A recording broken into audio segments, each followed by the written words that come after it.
The year was 1969. Ivy Olson, a recently divorced and struggling young mother, was moving into a modest one-bedroom apartment with her 2 sons. Money was tight, and Ivy had trouble making ends meet, even with her job in a doctor's office. Her situation became particularly troubling during the holidays. One of the hardest Thanksgivings I ever have had was Thanksgiving after I was divorced.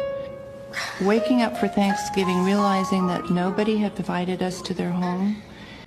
The only food we had in the home were 3 hot dogs, and it was an overwhelming feeling of what have I gotten into, and how am I going to get out of this?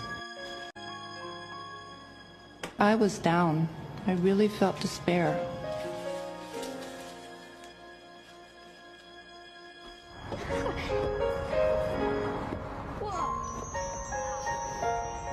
Ivy put on a brave face for her children and took them to a local park, hoping that the boys would have a fun day, even if they couldn't have a real Thanksgiving dinner.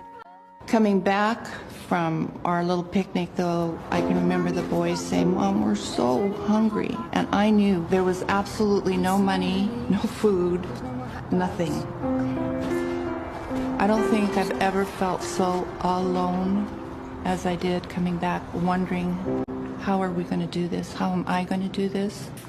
But as she started up the stairs to her apartment, something incredible occurred. Honey! And this little old lady came out of the bottom apartment, and she says, "Oh, honey." I cooked Thanksgiving dinner for you and the boys.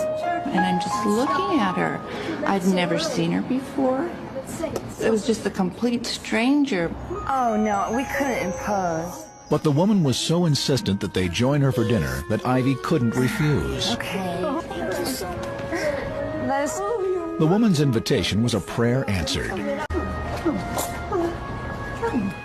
Entering the apartment, Ivy felt immediately at home.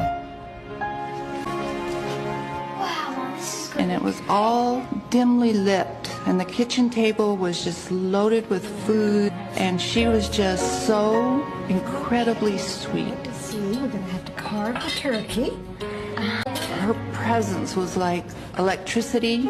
She had a sparkle in her eyes. There was life in her. You know how in the presence of some people you feel so absolutely comfortable? That was what she created that evening for us. Food, yes, lots of it. But for me, and the loneliness that I felt, what she gave to me was unconditional love,